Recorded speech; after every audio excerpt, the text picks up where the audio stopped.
What's going on, everybody, and welcome back to the channel. And in today's video, guys, I'm going to be reviewing the WonderPana Fotodiox 145mm CPL filter for the Sony FE12 to 24mm lens. Let's dive right into it. So if you watched my previous video, you know that I recently got the Sony 12 to 24mm lens for real estate photography, and while I love this lens, the only drawback is that it is an ultra wide lens and has a protruding bulb on the end of it, which means that there is no thread, and finding a CPL filter for this lens is pretty difficult. In my searches for CPL filter, I came across the WonderPana Fotodiox CPL filter for this lens, and it comes at a price tag at around $220. So I was a little hesitant on purchasing the CPL filter, and while I was looking for reviews for this, I realized that there aren't any until now. So I'm gonna be taking this to one of the listings that I recently photographed that had really harsh glares on the hardwood floors, and I'm gonna be showing you the difference that this CPL filter makes at the shoot itself and a before and after picture, so that you guys can see for yourself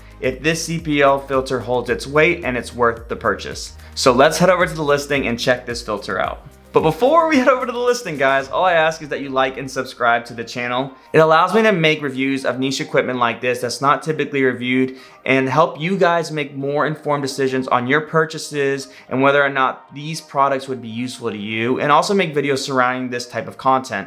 So if this is something you're interested in and you appreciate the time I took to make this video, then please liking and subscribing goes a long way. Now let's head over to the listing.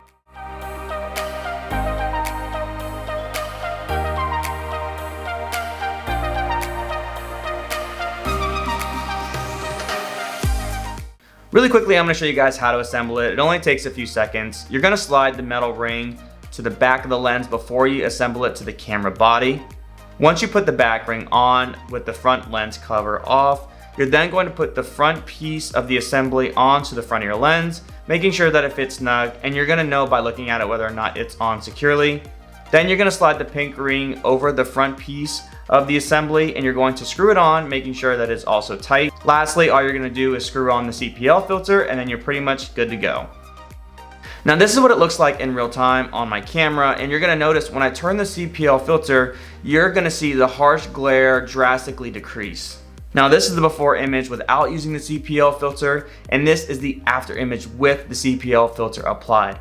Now with them side by side, you can notice a vast difference in the quality of the picture just by using the CPL filter. So is this $220 WonderPana CPL filter kit worth it?